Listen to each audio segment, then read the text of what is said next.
Good afternoon. I'd like to call this the July meeting of the Delaware County Jail Oversight Board to order. If we could all rise for the Pledge of Allegiance.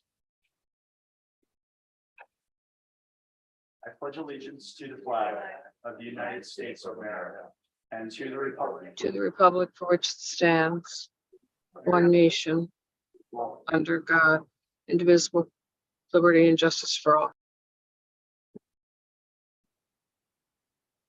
Joining us remotely today is board members Brian Corson and Deborah Love.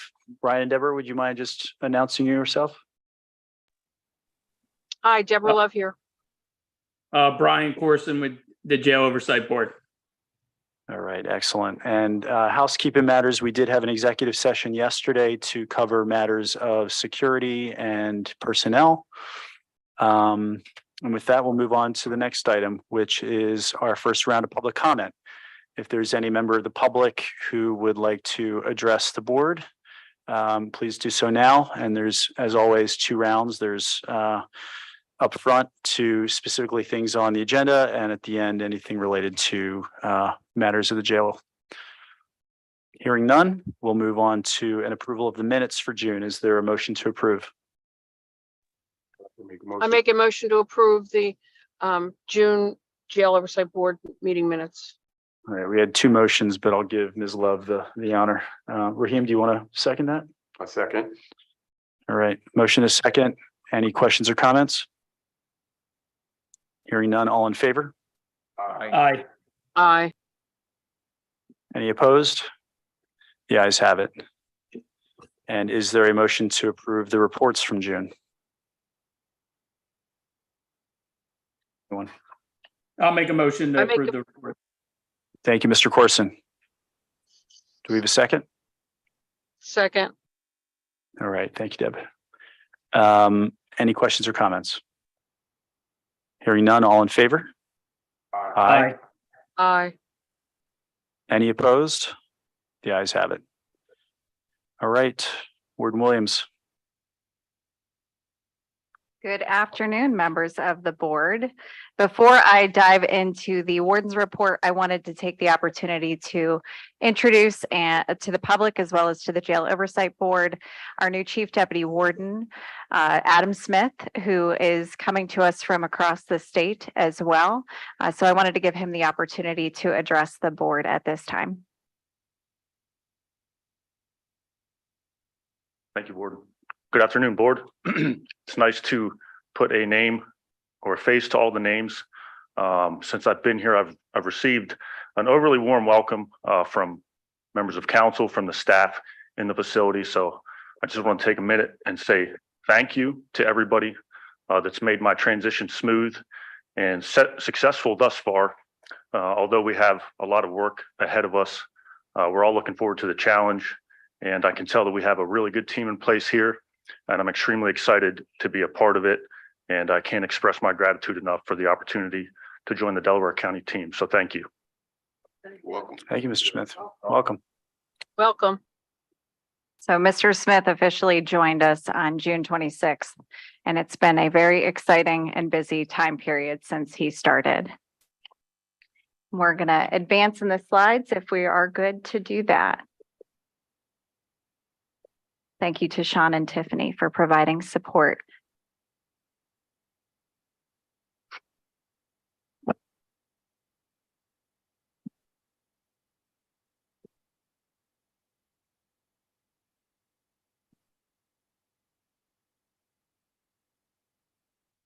Monthly statistics in front of you. So today's current population is 1,324 incarcerated persons. You can see that this is an increase of 82 from last month's meeting. And we've talked about this in the past. Typically during the summer months, we do see a rise in population. This occurred last year when I was present as the warden, and is something that is typically cyclical with the seasons. We are hopeful that we will not expand too much further beyond this number, but wanted to make everyone aware that we are currently increasing. Our weekender program In the month of June, we had 16 participants. The month previous to that was 14. 14 out of the 16 that reported during this last month were first timers. 5 that were responding were female. We had 556 commitments during the month of June. In May, it was 521. Discharges, we had 513. May, we had 561. So you can also see that the population is, subject to the level of individuals that we're receiving into our facility as well as those that are released. During the month of June for recreation, we had full recreation on the housing units except for those dates that were indicated. And I wanted to make sure that it was clear that from June 6th to the 8th, we still provided full pod recreation. However, it was important to acknowledge that this did not include any outdoor recreation time. We actually had to have the doors closed. That was when we had the air quality issues that were most significant in the area from the Canadian wildfires. Individuals were still able to ambulate outside of their cells for recreation. On the 12th of June until the 15th, we also had modified recreation on Unit 7 specifically due to searches. One of those dates, they did not receive any recreation. That was on the 12th. The 13th, 14th, and 15th, they had tier recreation, which means that we were dividing the population of the housing units in half, and they were not able to come out full block recreation. On first shift on the 17th, we had modified recreation throughout the entire facility with full recreation during that second shift. In the month of June, we also did have a major incident. We did report this to the board. On Friday, June 16th, there was a loss of life within the facility. Female 42-year-old came to our facility. She was actually sentenced through the weekender programs while she was in our intake department. She had a medical emergency, also referred to as a code blue. Staff was responding, both healthcare and security staff. All life-saving measures were initiated. We did contact EMS staff as well to accelerate life support measures. Unfortunately, a time of death was pronounced within our facility. We were able to make contact with her next of kin or emergency contact that was identified immediately that night. This is under investigation, as would any incident inside the facility by both CID as well as the medical examiner's office. The ME's office did complete a full autopsy. Those results are not available to us at this time. They are still pending toxicology, and the chief forensic medical investigator did let me know that is pending about 6 to 8 week turnaround presently. So we do not have a cause or manner. The medical examiner's office will release that information in the future as it becomes available.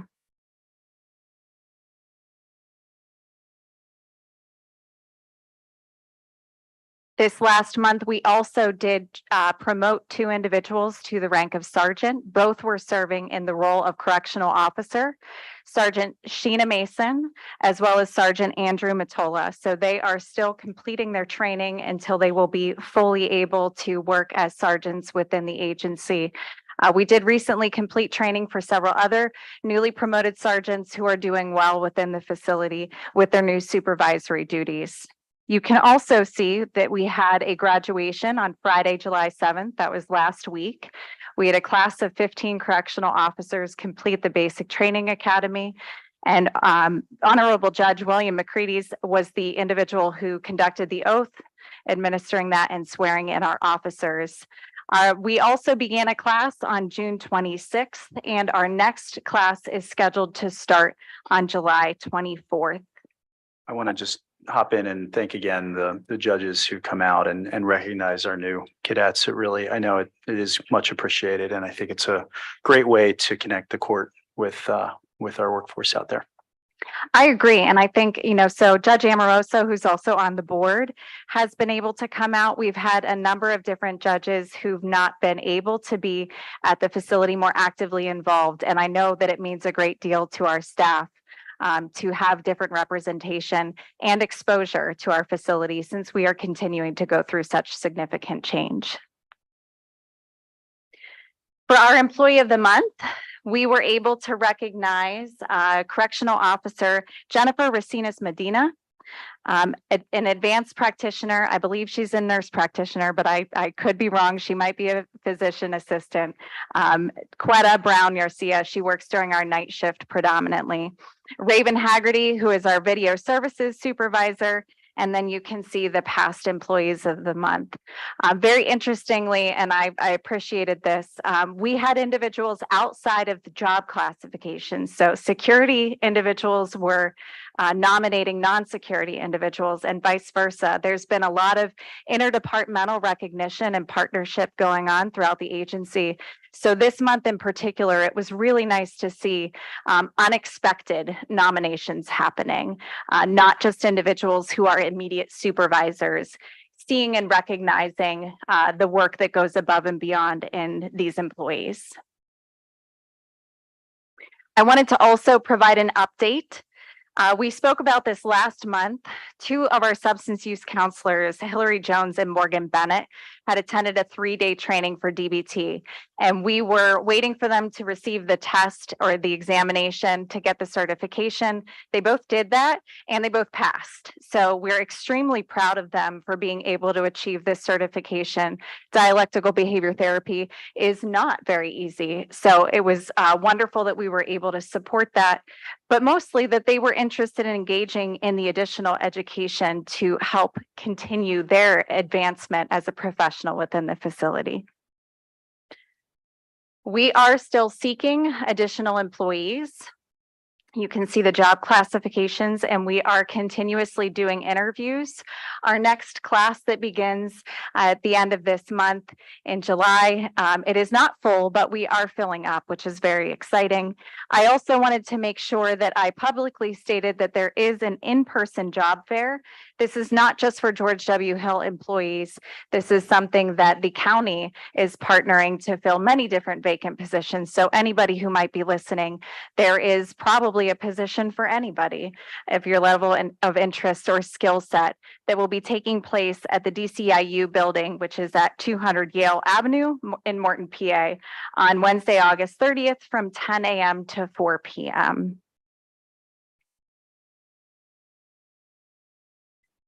We are continuing to make progress towards our 2023 goals. And if we can advance to the next slide, to dig in a little bit more to the specific ones that we have made progress to. In programs and services, increasing psychoeducation to include parenting, relationships, job readiness, life skills. So I am going to be talking a little bit about our into work progress that will touch on that. Increasing community engagement. I will also be providing an update related to the Delaware County Reentry Coalition and make a request for some expenditures to fund initiatives. We did have a training experience with Apex Monitor System in June, and we've done another one in July that has continued to prove very successful in our partnership with Park Police. Increased certifications throughout multitude of job classifications. So I did mention the substance use counselors, which is also kind of duplicated in the employment. We also had a maintenance technician who completed a locksmith training. So we are continuing to find ways to increase the competencies and certifications of our staff to make sure that we can meet all of the operational needs that are very fluid and evolving in the correctional setting. For Into Work, which is a program as part of our Aramark contract, I have to give credit and a shout out to Selena Thomas. She was one of the supervisors of the month last month, and she is assisting and overseeing these efforts. We have 6 students currently engaged in the program. Thus far, all of the students have passed their tests with an 80% average or better. All are currently engaged and progressing or advancing in their curriculum and coursework. She even tells me that they've set up study sessions together, and they have actually gone beyond where they should be in the coursework because they're so excited about this opportunity. This program is currently only available. We decided to pilot this small to see how it would expand for individuals who are hired in the kitchen. We have other incarcerated persons who are inquiring about ways that they might be able to access this class and resource. And I wanted to make sure that we just revisited what this program is designed to do. So the tenets of the program are 3-phased classrooms and hands-on training to get certification for ServSafe. They have an opportunity for graduation while they're incarcerated, and they could become an intern, so working alongside the Airmark managers while they're incarcerated to gain additional job readiness skills. There are scholarships available for individuals who are participating in this, and that is not just for the individual who is incarcerated, but children of the person who is incarcerated. So they have flyers, QR codes they had showed us at a jail oversight board meeting to make sure that that is accessible. And then, of course, there's employment assistance when they do return to the community to ensure that they can utilize the skills that they've gained while incarcerated for job readiness and to be employed in the community. So we will be continuing to provide updates as this progresses in the future. I had mentioned that we had another training session, so you can see a few of the images with some of the individuals from George W. Hill, our training department, as well as Park Police. This was the second training that was offered. These individuals are taking time on their Saturday to engage in this simulated environment to work on de-escalation strategies, communication. It's been pretty incredible watching them find ways to be innovative throughout this system. I feel like they tell me, at least my staff, a new story every single time they experience the system, which means that this is causing so much disruption to the way that we currently do processes in a positive way, having us think about scenarios and reactivity in a much different way than we historically did. I also wanted to make sure that we announced two things with NCCHC, and I didn't update the slides before, but did at least communicate to the board. Just this afternoon, we received notification that we have a provisional accreditation for NCCHC. So at the end of May, we had an accreditation visit by the National Commission of Correctional Healthcare, who has a body of standards, those that are mandatory or required, and then others that are important. We have a provisional accreditation, and we will have the opportunity to provide corrective action response to achieve a full accreditation with another monitoring visit before the end of this calendar year. So I was very excited to receive that. The credit truly goes to the staff that is doing the work. They were very diligent throughout the auditing process, which was 3 days. And that can be cumbersome to be managing the operations and providing healthcare services while also escorting auditors and or producing paperwork for their review. So I very much appreciated their commitment to not only providing the care in the institution, but dedicating towards this auditing process. Aussie Warden there, just to add our thanks and appreciation to the team for this milestone. It really is, you know, I'm sure we'll get from the provisional point, but it's tremendous. It's pretty exceptional, and I appreciate that so much because many people may not realize WellPath only started their contract within the agency on March 6th of 2022. So they had, March 5th. They had transitioned a little bit before the full deprivatization of the security component of the facility. But to be a year in and be achieving a provisional accreditation is pretty exceptional. And I do agree. I'm confident that we will receive our full award later this year when we finalize this process. We also had two of our staff. So Nina Chaichula and Kristen Grady will be presenting this weekend at the NCCHC Mental Health Conference in Washington, D.C. So George W. Hill was invited as one of the sponsors for this conference.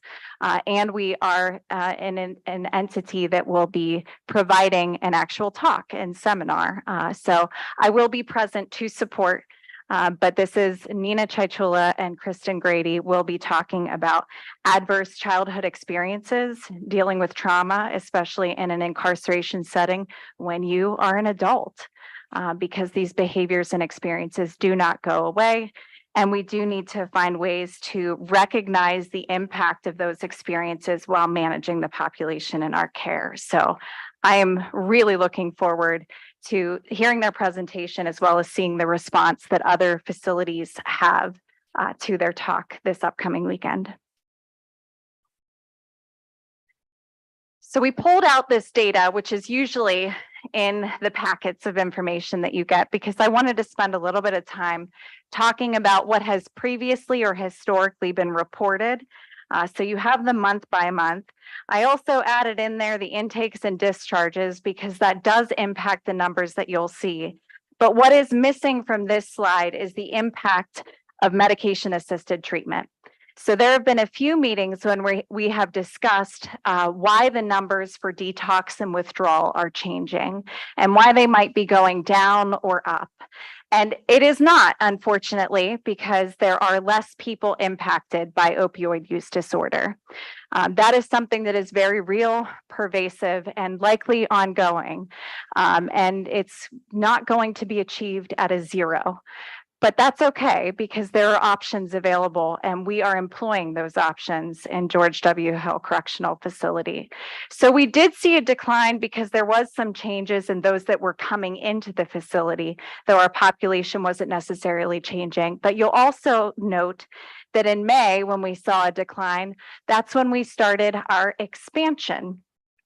Previously, we had been doing continuation for buprenorphine, also known as Suboxone. Beginning in May, we were doing continuation for methadone. So even more individuals within the institution were being continued on their medication-assisted treatment, while also increasing induction rates for buprenorphine as well. So we will see these numbers constantly change. I have been meeting with the team to try and figure out what is going to be the best way to present data that truly tells the story, because numbers aren't always useful. They can be, and they certainly should guide us in the way that we make policy decisions. But we want to be reflective, A, of what our population is experiencing, how we are meeting those service needs, and the way that the services are being delivered to ensure that there is quality assurance review continuously. So we're going to find the right way to be reporting that out. But I think we're going to be having those conversations with the board and making sure that we're not missing the mark moving forward. Pause you there for a moment. The second line, number of patients for detox withdrawal, is that, and maybe not even effort, but an actual, doing of taking into account the fact that the visits, you've got a lot of multiple visits by the same person. And so that's unique individuals on row 2. Yes. During the month. Row 2 is unique patients that are on a detox protocol. And we have 3 different detox protocols. You could be on a COWS, which is for opioids, a CWA, which is for alcohol, or a CWA-B or a modified CWA-B for benzodiazepines. So we will likely never see our detox numbers go to 0 because we will need to be engaging individuals within those protocols, but we will be increasing those that are inducted on a medication for opioid use disorder in the future. And so the continuation of methadone that began in May, do you have a sense of the number of people who were relevant there that were continued on methadone? I do not have the total number. I can tell you that presently today we have 15 individuals in our institution who are prescribed methadone. So again, that number, because of our population, is so transient with those that are coming in and out. But it will definitely impact because they would never be placed on a detox protocol. They would be continued on their medication instead. I think this is really appreciated. And I realize that, it's a place where we can continue to kind of improve on the numbers, where we think we look at something and we say, like, this is probably a misleading number. Or less than ideal number, such as kind of like you did here, putting number of individual patients. So, I think this is helpful. I don't think there's any specific number that's going to be sort of the tell-all, but I appreciate what you're doing here. Thank you. So we're going to go a little bit more in depth in the next coming slides too about efforts for medications with opioid use disorder. We are presently through a grant sponsorship, which is, it's referred to as COSAP, but it actually stands for the Comprehensive Opioid Stimulant and Substance Abuse Site-Based Program, which is much easier to say as COSAP. And that is something that is done in partnership with the Department of Human Services, our local single county authority, as well as WellPath. Previously, Crozier was involved, but we have been able to absorb this through DHS, George W. Hill, and WellPath specifically. We have the opportunity for a no-cost extension of this grant because there are monies still available that will fund and support the continued efforts of expansion. This grant for buprenorphine. So we intend to continue to expand these efforts. And if there are funds available, that will allow us to offset our operating budget and county general fund dollars to ensure that we're providing these services within the facility.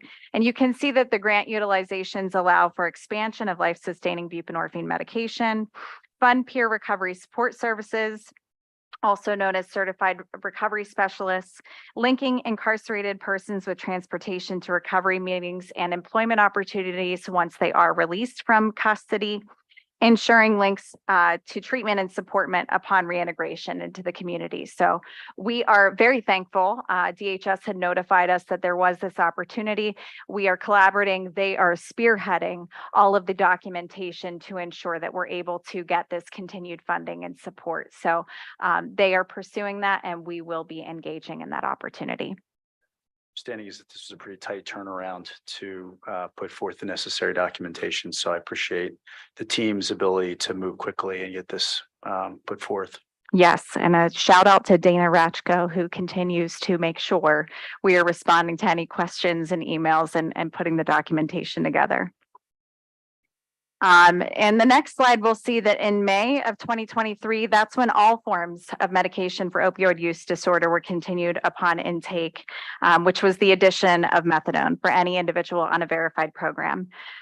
We inducted in this last month 5 to buprenorphine, which is a pretty low number. And what we've discovered is that within our electronic health record system, there is not a good tracking mechanism. So our number is higher, but we can't prove that in our current data.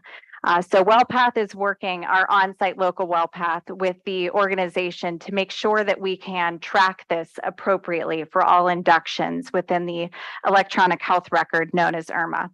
And so our goal is increasing referrals and induction for buprenorphine to ensure that if somebody meets the clinical eligibility criteria, that they will instead be placed in a maintenance program instead of detoxed, as long as that is part of their collaborative treatment plan.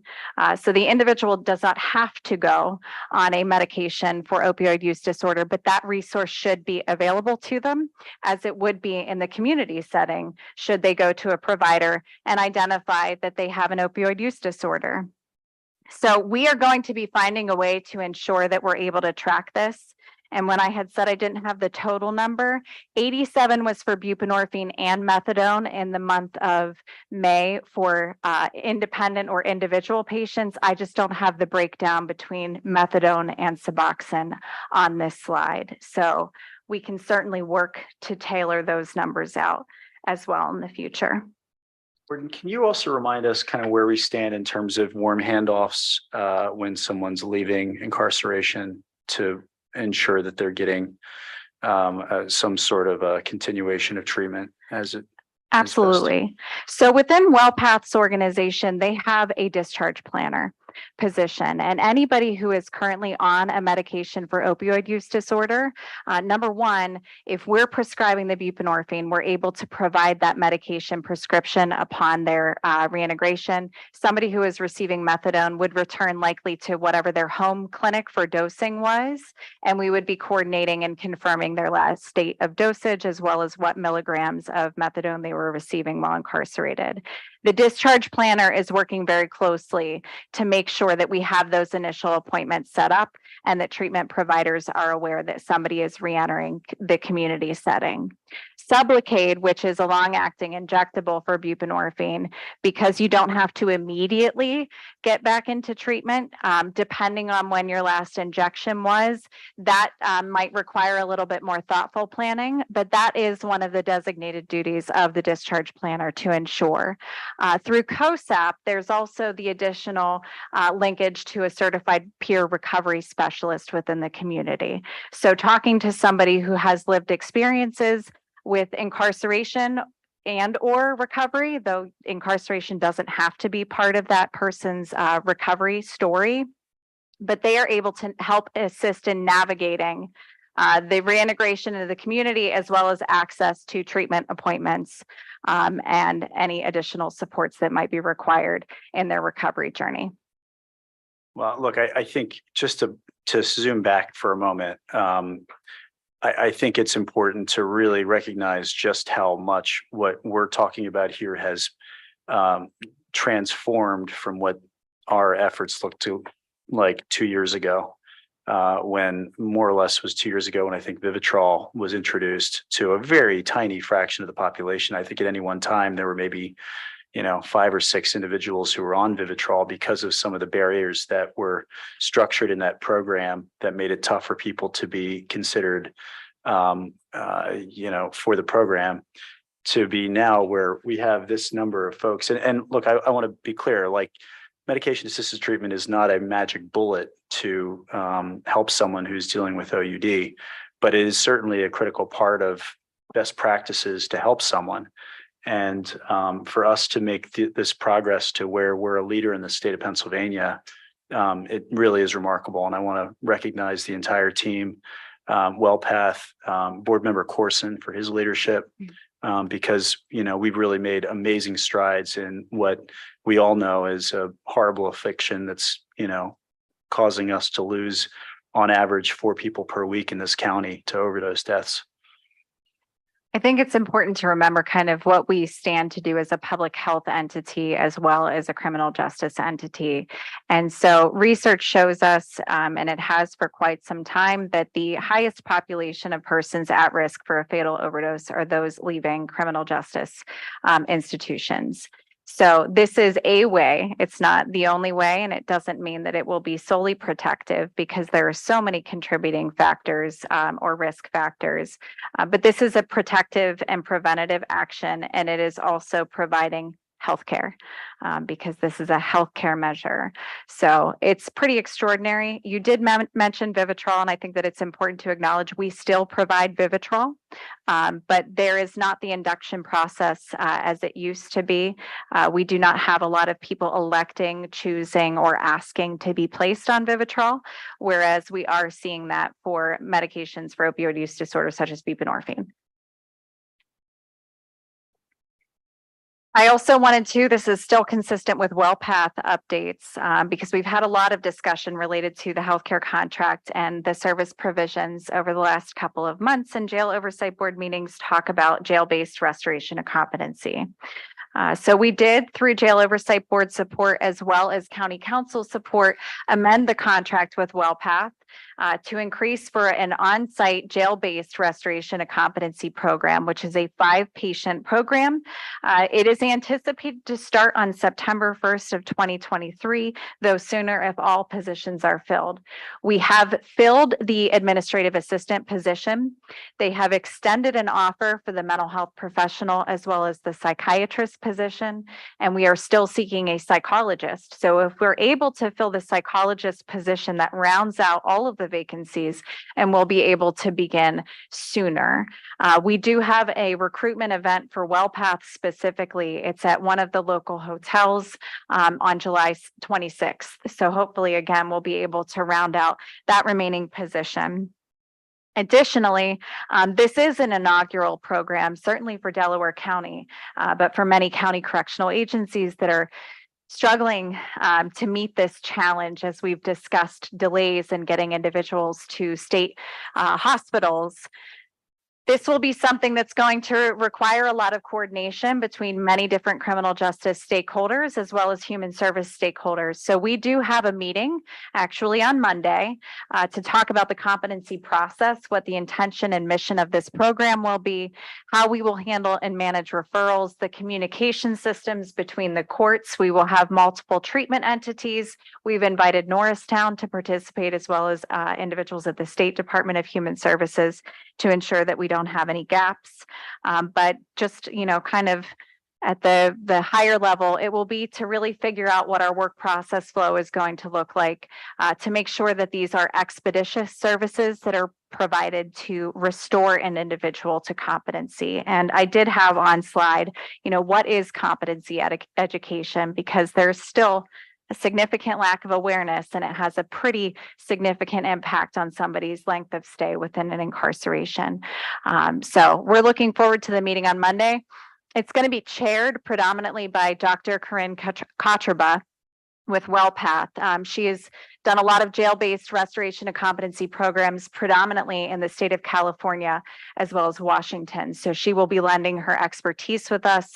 I have to also shout out Dr. Mark Gramachis. He works in the pretrial services division as well, and he does a lot of competency evaluations within our facility. He deserves more credit than I think he'd probably be comfortable getting. The man is relentless in making sure that patients are seen. He will stop at nothing. He's willing to come to the facility any day of the week during any hours that will allow him, and onto the housing units if that's what it's going to take in order to see these patients and get them evaluated. So we're very fortunate here that we have resources available to use and at our disposal, so to speak. But not just that, we have motivated individuals who recognize this is a real systemic issue and one that we might be able to influence positively to have better patient outcomes. If we can advance to the next slide. Visitation update. Wanted to make sure that I let everybody know that Trim Glass Company came. They redid a quote. They have not changed their dollar amount.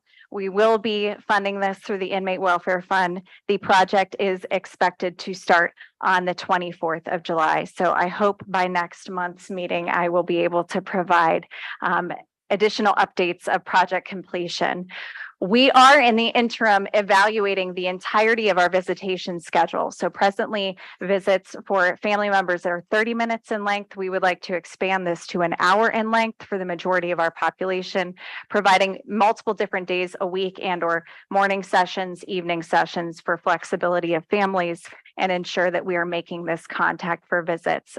But we are going through a transition time within visitation specifically. So more to come during next month's meeting.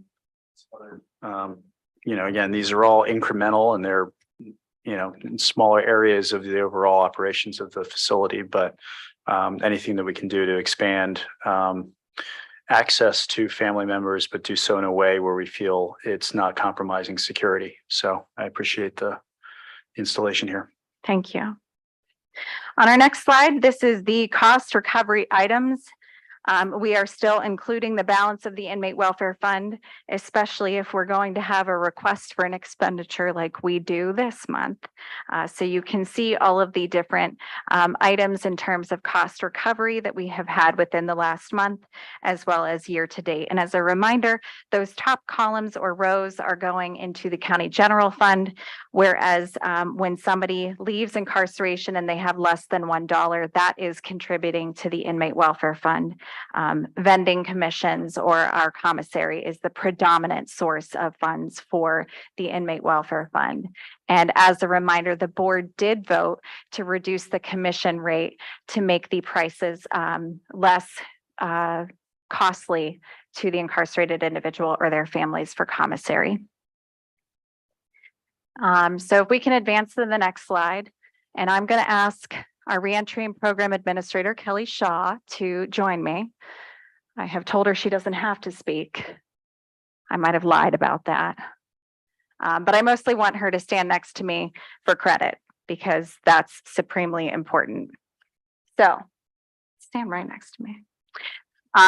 Kelly is one of the key components or contributors to the Delaware County Reentry Coalition, and she was a voice even prior to the county transition. She's held different roles within the facility and has been somebody who's made sure that we didn't lose that historical knowledge. And thank goodness for that, because she's maintained so many connections with community stakeholder groups and been able to revisit those connections. As our facility was going through the transition, she politely asked people to be patient and gracious of us so that when we were figuring things out, we could maybe revisit. And she has held up her end of the bargain every step of the way to make sure that we didn't lose contact with many of those entities. And you can see on this slide, through both Kelly Shaw, the Reentry Coalition in general, which includes so many different stakeholder groups, volunteers, county employees, and is predominantly chaired by Lee Aubrey, who's the first assistant to the public defender, and Danielle Hubbard, who's the director of probation. We've done things like the GRI initiative, EDSI, Delaware County Community College is in our facility providing education, the Maternity Care Coalition, Foundation for Delaware County for Fatherhood classes, Chester Partnership for Safer Neighborhoods, and doing a financial literacy workshop. And we couldn't do these things if we didn't have engagement from community stakeholders. The Reentry Coalition has also submitted a strategic work plan that is multiple years long, and they've identified different areas that might be barriers. So these are things that challenge somebody as they're reentering society and could potentially contribute to recidivism rates in the negative way. So the goal, one of the goals of the coalition is to address each of these facets or barriers and find ways that we might plug some of these holes to make individuals more successful. And so we have a proposal that might do just that, at least for one of these areas. So we are asking for funds to come from the Inmate Welfare Fund to assist in a PennDOT identification program.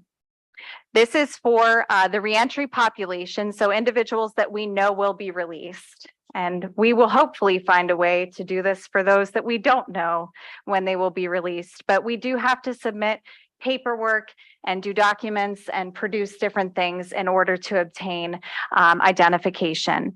So PennDOT will, through an intergovernmental agency contract, review at least what our solicitors have made notes on and hopefully accept those revisions.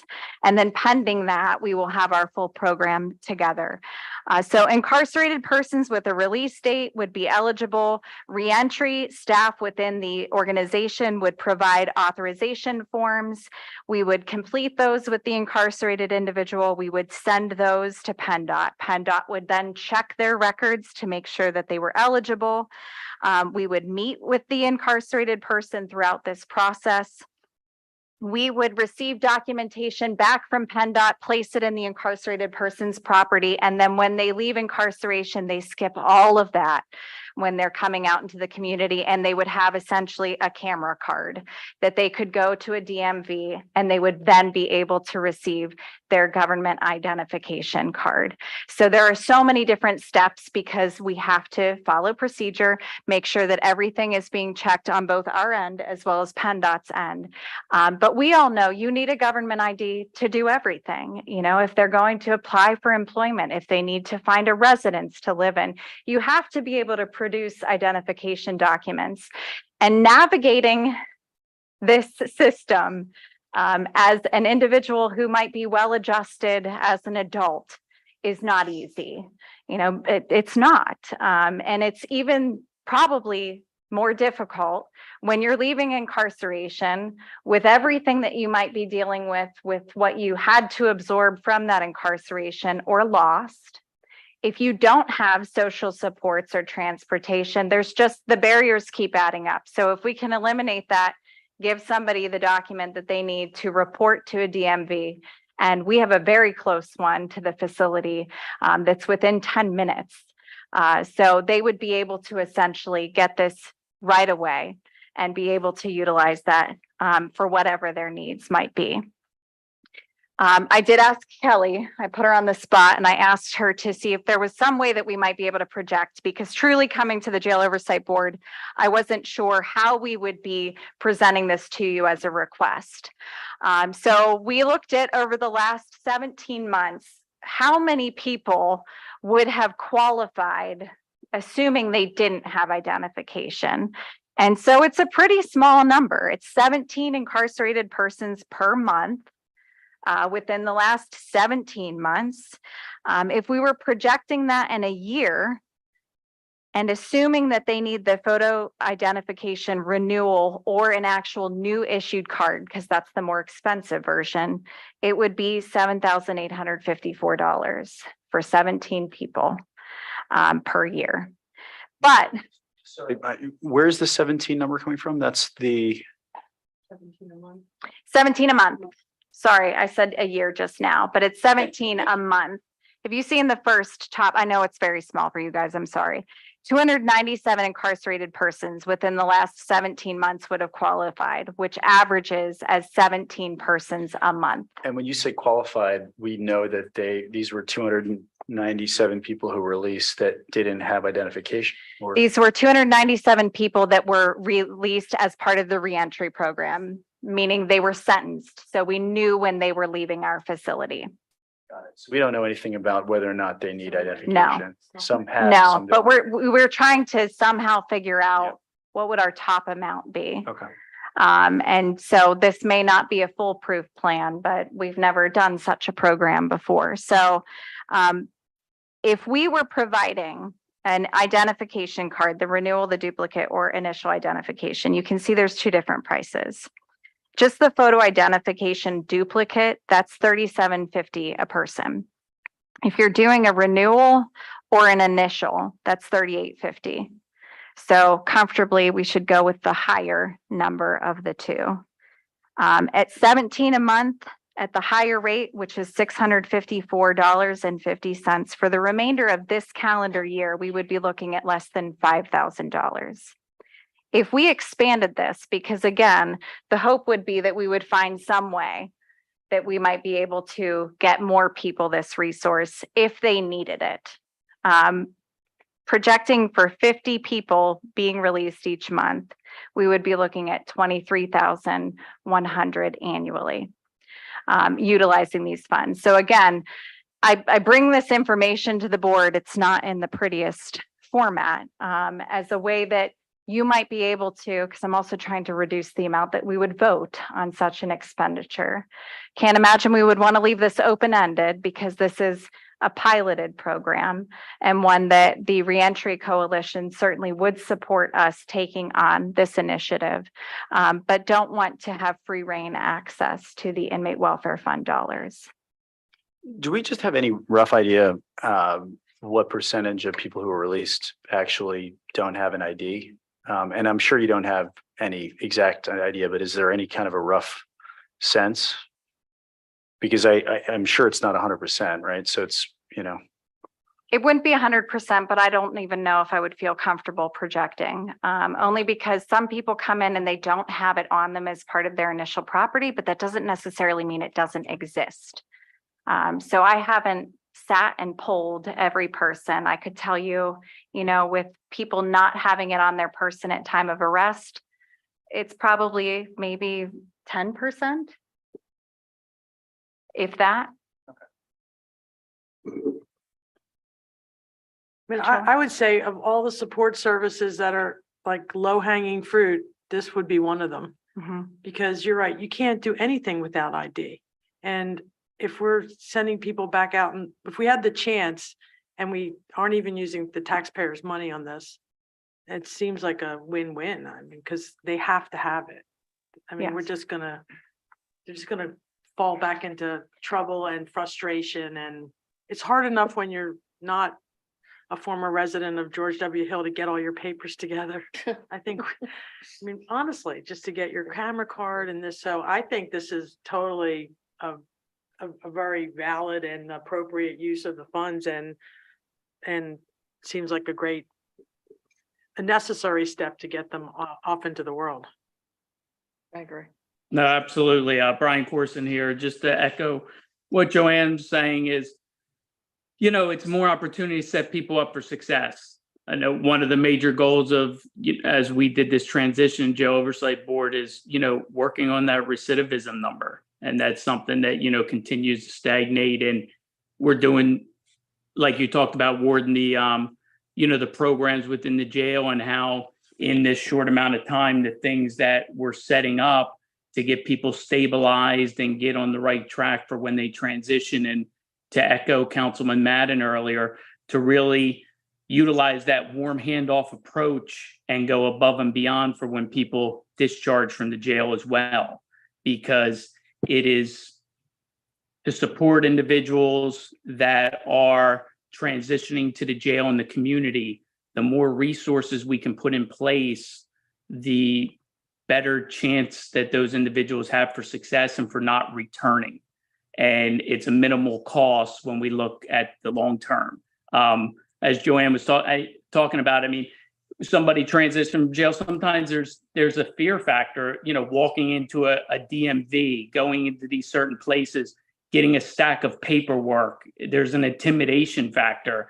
There's, especially if it's somebody that hasn't had the opportunity to fully participate in what we consider normal society for some time because of being in and out of institutions. So if we can do these things prior to them discharging and having that warm handoff approach with more and more and more resources, as I know Jonathan would confirm when it comes to reentry, I mean, just the more that we set them up for success. So these are really the ideas that I really believe piggyback off of what success that we're having inside with these programming and what we can do for individuals discharging. And this is a prime one. And it's something that's so small that most people would, you know, just take for granted how easy it is to get an ID, but how many things you cannot get sometimes, SNAP benefits, you know, a job, just the list can go on. So if we can have people prior to discharging, have them set up for that, and help them navigate that in that warm handoff approach, I mean, that is really the mindset that would be great as we move forward. So I fully support this. Thank you, Mr. I would Corson. agree. This is a very appropriate use of money. Great. How much? I agree. How much is being requested? Is it the 7,000 numbers together?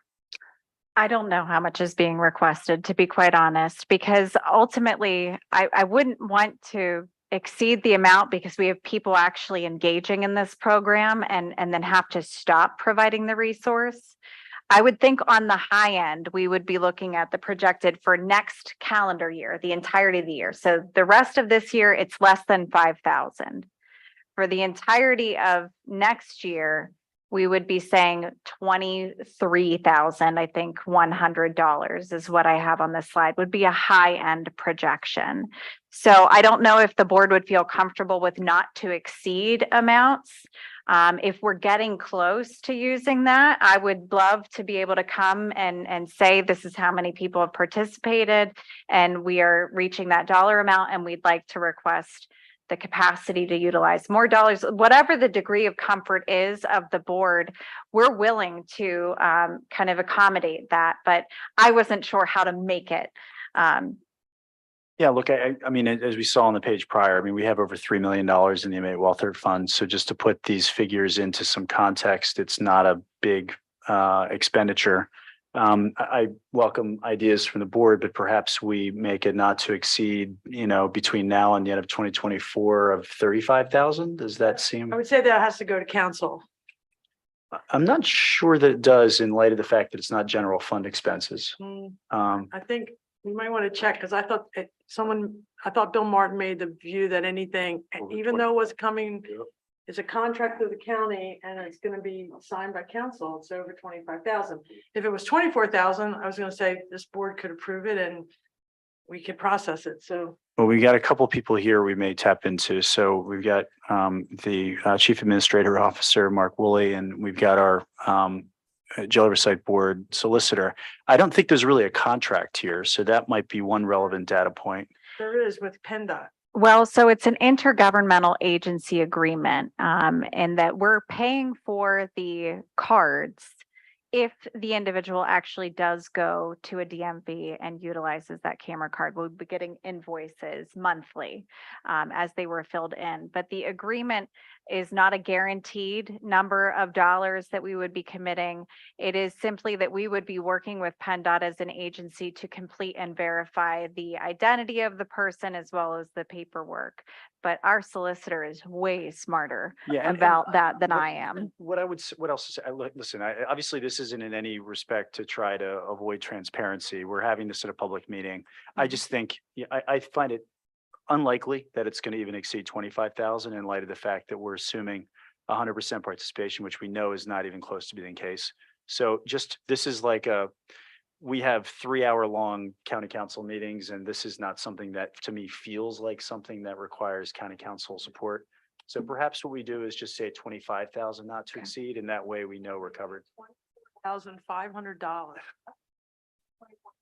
I don't like the 24,999s. I like the Okay. 24,000s or 24. I don't even always Spoken like a those, true but in this controller. Case, it seems very close to the 23,000 that's on the screen. So at 24,500. And then if it turns out that there's really we can vet it and see if it should go to council. That sounds- I mean, I'm going to be practical, but it sounds like we're very close to about 24,000. So perhaps you craft this as a motion to approve the PennDOT identification program through the end of calendar year 2024 in an amount not to exceed 24,500. Is there a motion for that? Motion as sheriff and member. Thank you. I'd Sheriff. like to second that. Thank you, Mr. Corson.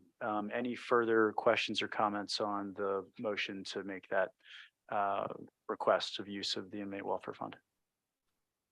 Hearing none. Comment Oh, would be yes, that please.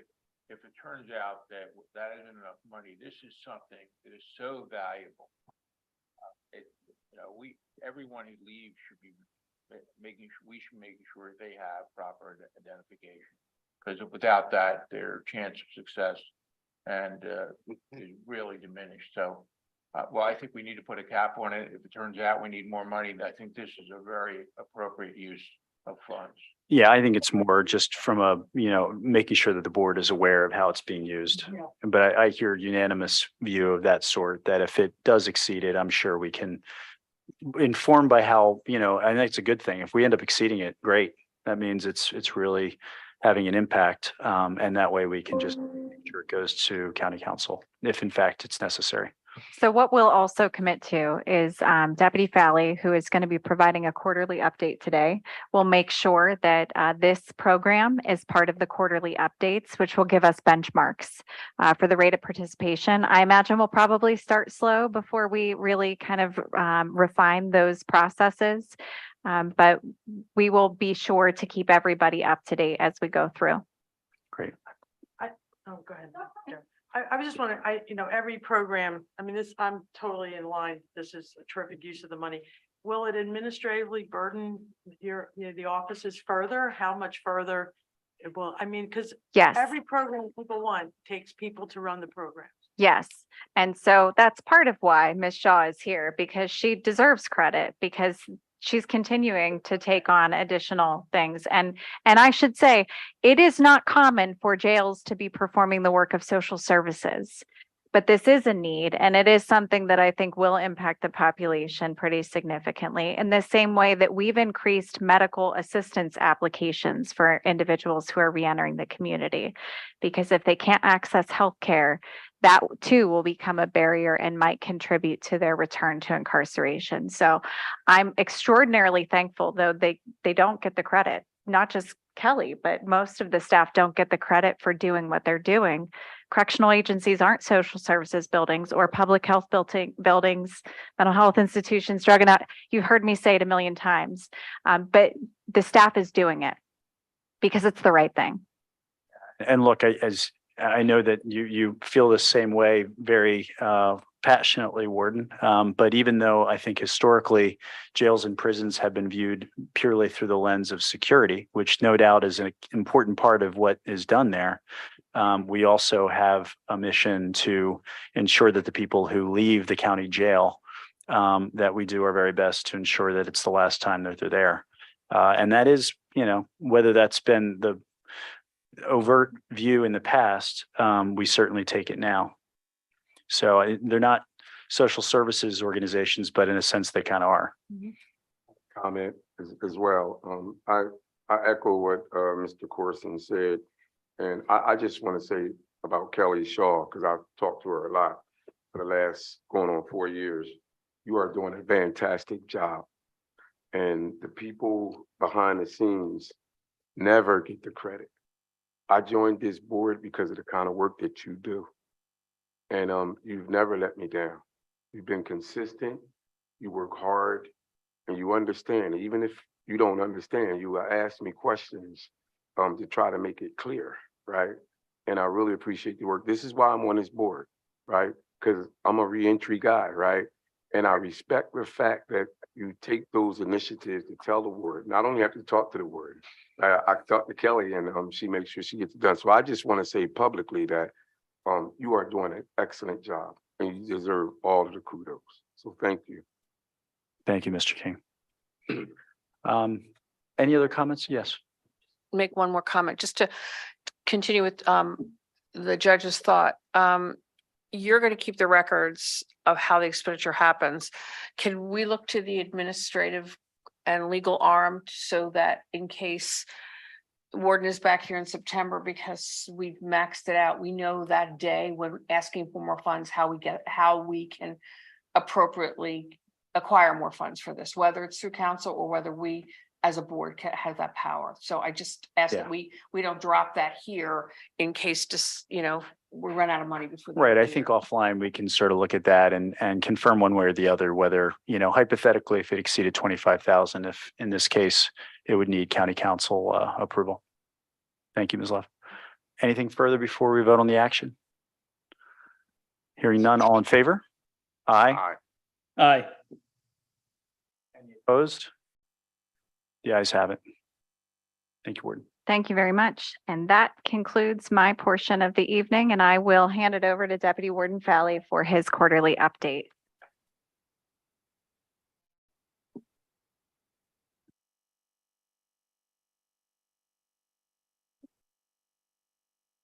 Thank you, Warden. Good evening, Joe Versebo. How you doing? Sean, can you help me out with the slide? It's a continuation.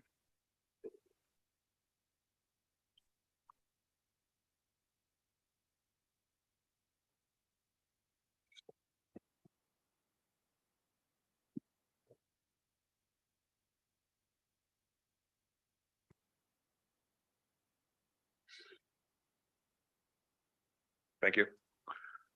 So during this quarter's couple of highlights, we have enhanced partnership with two local universities, Westchester University and Newman University for their student internship. We're going to talk about the implementation of the Fatherhood Program with partnership with our county foundation. Thank you, Ms. Krusky, for that initiative. We also have a partnership with UPS as a second chance employer. During this quarter, we did the IP were able to fulfill their civil duties for the municipalities elections. We conducted a series of meetings with several Delaware County criminal justice stakeholders. Thank you, the Public Defender's Office, for our reentry meeting, the court, probation, and the Health and Human Services. Thank you, Daniel Helbert, for inviting our case manager to meet all the probation officers. Again, congratulations to our two new certified DPT counselors, Ms. Hillary Jones and Morgan Bennett. We talk about job fairs. We officially fill all of our case managers' position, and we converted our grievance process system electronically, which is a big, huge. Next slide, please.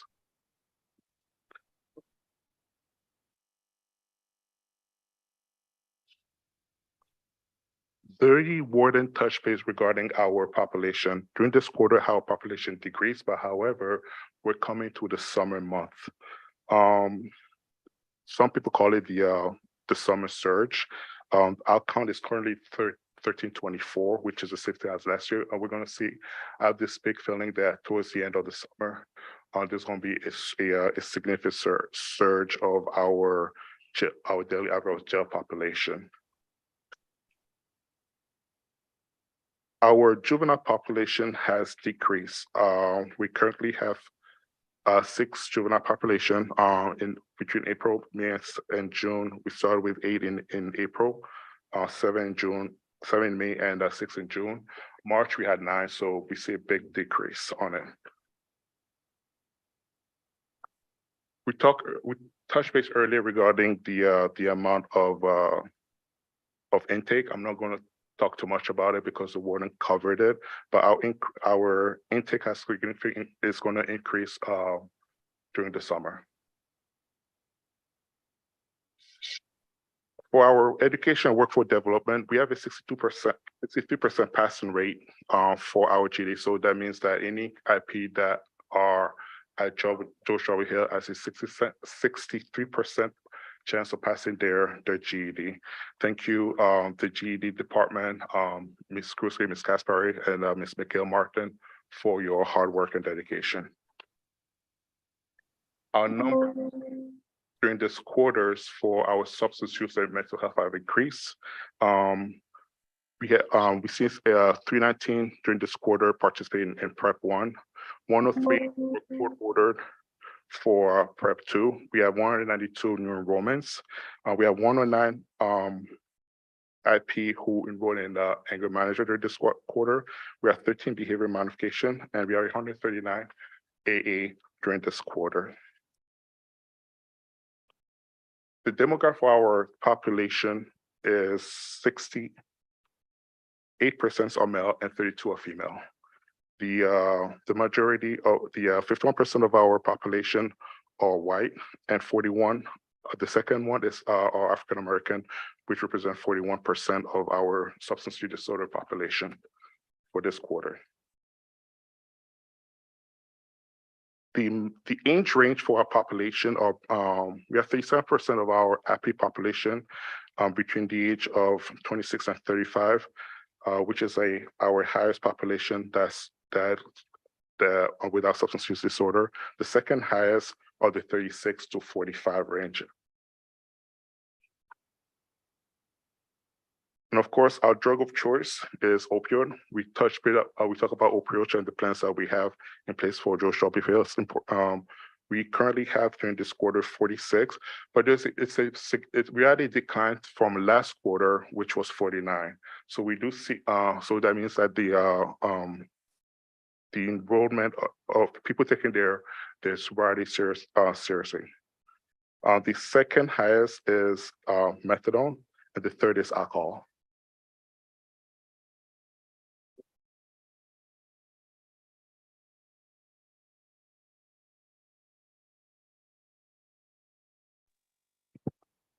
Is the second meth? Yes, 60%. Okay, I thought you said methadone. That's okay. Meth.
has responded well to the system.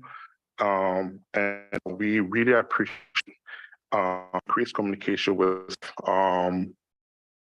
the majority of we have 20% of the grievances were security related, 26 were case management. A third was health services at 16%. One thing about this grievance process is also hold us accountable because the IP put in the request for information, we have 7 business days to reply to the request for information before it turns into a grievance. So he holds everybody accountable to make sure that they respond to the IP needs. After that, it goes into the grievance process in which the managers respond to it. Religious services, we have 1,120 incarcerated persons who attended some form of in-person religious services. We have 27 pastoral visits. Unfortunately, we did have 1 death during this quarter, as Warden mentioned. And then we will also have 11 family death notifications. Any question from the board? Questions from board members? All right. Thank you, Deputy Warden. Michelle?